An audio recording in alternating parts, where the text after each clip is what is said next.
Okay sorry, मेरी जो है वो मैं इसको चेक कर रही थी कि शायद जो है वो इसमें जो है वो मुझे ब्रश मिल जाए ताकि मैं आपको साथ वो उसको लगा के दिखा सकूं। लेकिन वो वीडियो बंद हो गई। ठीक है, तो हम लोग जहाँ से छोड़ा था वहीं से शुरू करते हैं। तो मैं आपको ये बता रही थी कि आपके पास जो डिस्क है उसके लिए जो थीटा की वैल्यू है वो आपके पास जो है वो π/2 है।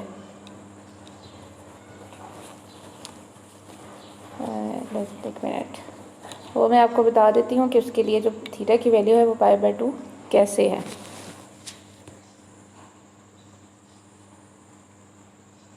ओहो, एक मिनट, मुझे जाने दें यहाँ पे।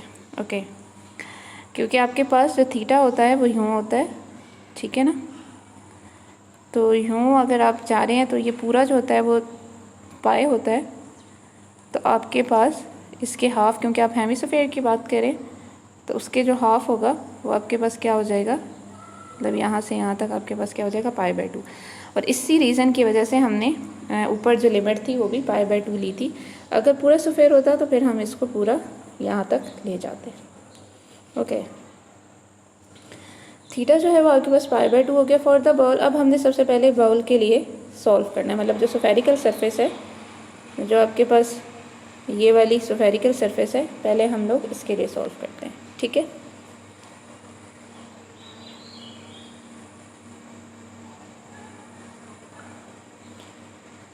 अच्छा ओके। अब हम क्या करते हैं, स्फेरिकल सरफेस के लिए हमने dA की वैल्यू कैलकुलेट कर ली, क्योंकि हमने T.dA करना है।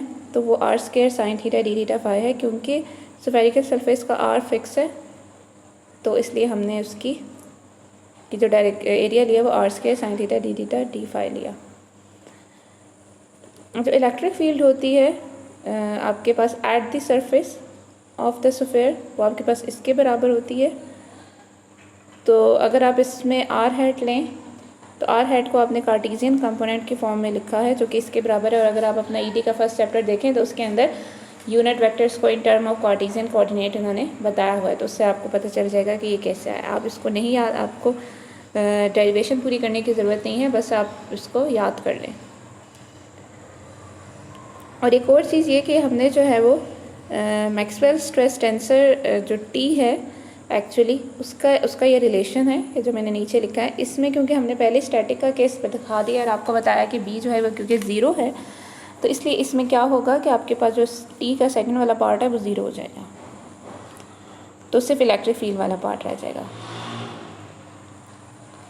अब हमने इलेक्ट्रिक फील्ड लेनी है कहाँ पे, जो आपके पास स्फेरिकल सरफेस है उसके ऊपर हमने इलेक्ट्रिक फील्ड लेनी है जो कि इसके बराबर है। फिर ये क्योंकि आर हैट है, इस मीन इसके 3 कंपोनेंट्स होंगे, तो इन्होंने इसको स्प्लिट करके 3 कंपोनेंट्स की फॉर्म में लिख दिया है। ई एक्स साथ एक्स हैट, जैसे आपके पास कोई वेक्टर होता है आप उसको 3 कंपोनेंट्स की फॉर्म में लिख देते हैं और साथ उनके यूनिट वेक्टर्स लिख देते हैं, बिल्कुल वैसे ही यहाँ पे E X X hat plus E Y Y hat और ई जेड जेड हैट आपको क्या बता रहा है कि ये 3 कंपोनेंट्स हैं इलेक्ट्रिक फील्ड के। अब आपने क्या करा कि जो आर हैट की वैल्यू आपने फाइंड की, सॉरी यहाँ पे लिखी थी ऊपर, ये वाली हमने इस वाले रिलेशन में पुट कर दी। किस रिलेशन में, इस रिलेशन में हमने आर हैट की वैल्यू को पुट कर दिया। अब होगा क्या कि जब हमने यहाँ पे आर हैट की वैल्यू को पुट कर दिया तो ये जो हमने लेफ़्ट साइड पे कंपोनेंट्स में इसको रिजॉल्व करके लिखा है, हम लेफ़्ट और राइट साइड को दोनों को आपस में कंपेयर करेंगे। अब यहाँ पे भी आपके पास एक्स वाई और जी हैट के फॉर्म में रिलेशंस आ जाएंगे और इस साइड पे भी आपके पास एक्स वाई और जी हैट की फॉर्म में आपके पास जो है वो रिलेशंस हैं। तो जब आप दोनों को कंपेयर करेंगे तो यहाँ से आपके पास जो एक्स हैट वाले कंपोनेंट्स हैं वो आपस में कंपेयर होंगे और वहाँ से ई एक्स आ जाएगा, वाई हैट वाले आपस में होंगे तो वहाँ से ई वाई आ जाएगा और जेड हैट वाले आपस में होंगे और वहाँ से आपके पास क्या आ जाएगा, जेड हैट आ जाएगा। फिर उसके बाद आपके पास ये रिलेशंस भी जो हैं ये वाले अज़ान के बाद बात करते हैं।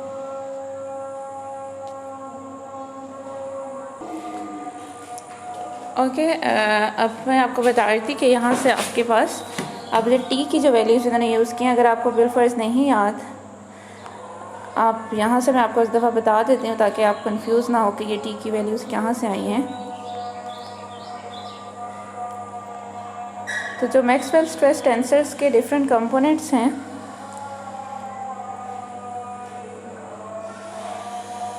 ये बेसिकली आपके पास तो ये वाले कंपोनेंट्स हैं, D Z X, T Z Y, T Z Z. ये बेसिकली आपके पास यहाँ पे आप देखें टी एक्स एक्स लिखा हुआ है, टी एक्स वाई लिखा हुआ है। तो ये बेसिकली जो टी आई जी जो आपके पास है, इसके अंदर आप आई की जगह एक्स और वाई की जगह जे पुट करके, ये मैंने अपना पूरे लेक्चर के अंदर आपको प्रीवियस एक लेक्चर में कैलकुलेट करने का तरीका बताया हुआ है। तो बस उन्हीं को यूज़ करके आपने यहाँ पे ये देखा कि आपके पास जो रिलेशंस आ गए, ये एक्स और जेड कंपोनेंट इलेक्ट्रिक फील्ड के या जो है वो X and Y components different अगर आप देखें तो आ रहे हैं। जैसे आपके पास यहाँ पे एक्स और जेड कंपोनेंट, इसमें जेड और वाई कंपोनेंट पुट करना है, यहाँ पे एक्स जेड वाई तीनों कंपोनेंट्स पुट करने हैं।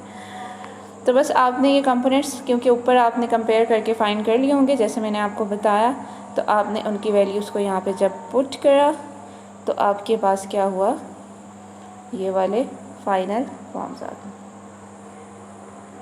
Thus the total force due to the symmetry associated with this one is obviously only in the z direction. Thus we only need to calculate z component. इसलिए हमने सिर्फ z x, z y and z z components चाहिए थे। तो क्योंकि हमें t z calculate करना है और t z के अंदर हमारे पास t dot D A actually हमने कैलकुलेट करना है, उस t डॉट डी ए का z कंपोनेंट कैलकुलेट करना है जो कि इसके बराबर होता है।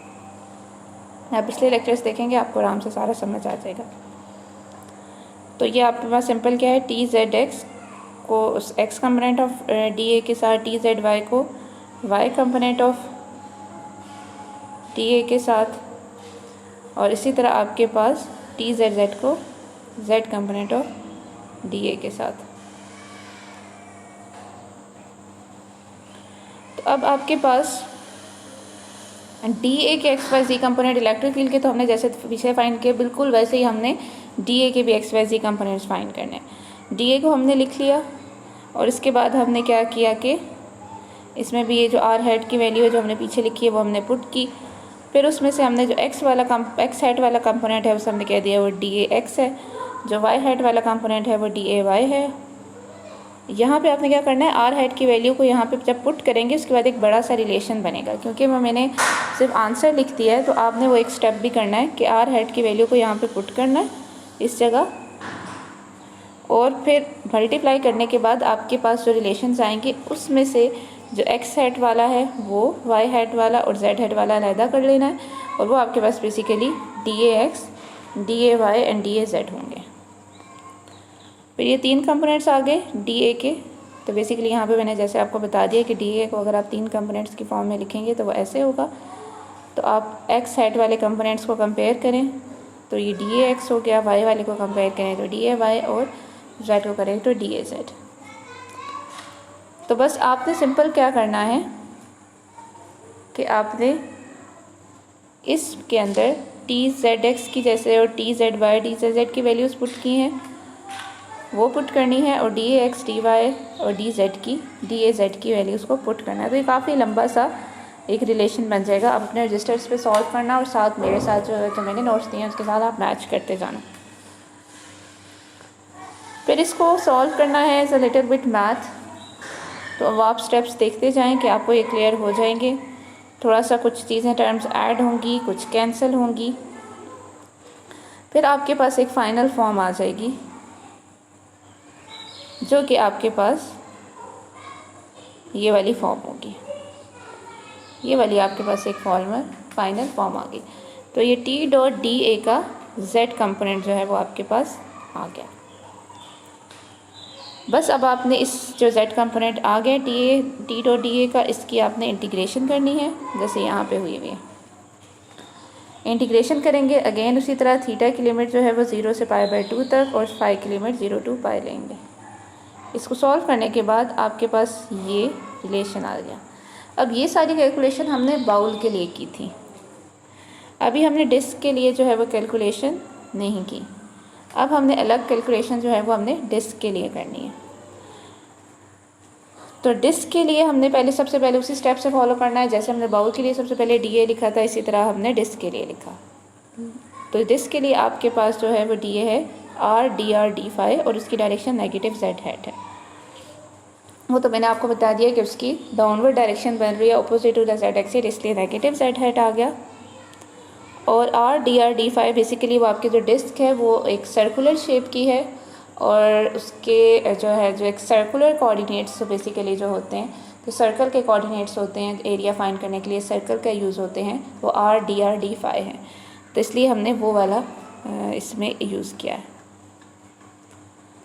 तो साथ मैंने लिख भी दिया है कि outward unit normal for equilateral disc lying the XY plane pointed in -Z direction on this portion of the